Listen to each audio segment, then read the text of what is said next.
disaster preparedness program at your college? The first step is to contact your university's Department of Public Safety and Emergency Services Department. Within this department at the University of Cincinnati, we contacted Pia Washington.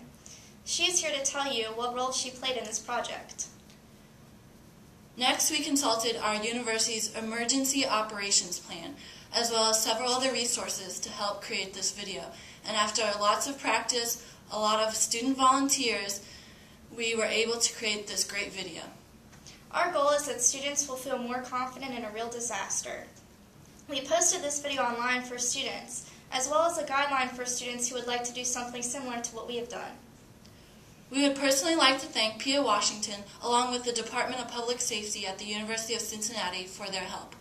We would also like to encourage you to create something similar at your college so that students can become safer and smarter when it comes to disaster preparedness as well as fire safety.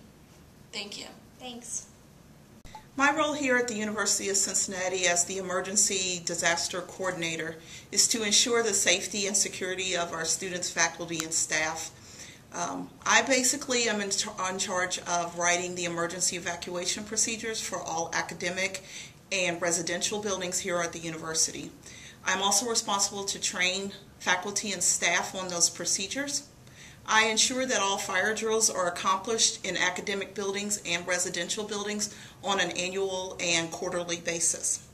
I'm also responsible for the training of our resident coordinators and resident assistants in all of our residential buildings to ensure that they know evacuation procedures and are able to assist in evacuating the students in an emergency.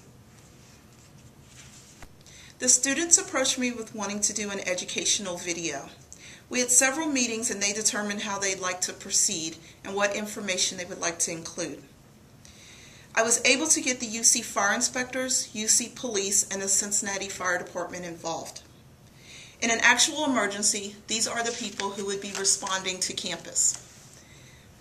Housing staff allowed us to use a building which is only occupied on 3 of the 14 floors that it holds.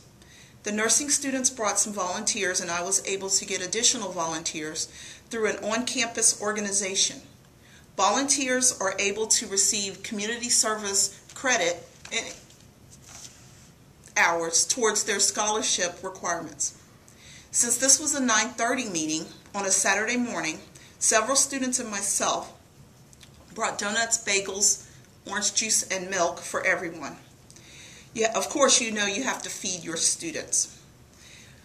I believe this was a great project and the participants learned a lot.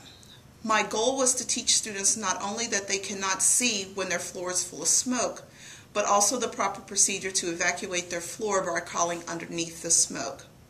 They were also instructed on how to feel the door with the back of their hand to ensure that it is not hot and safe to open.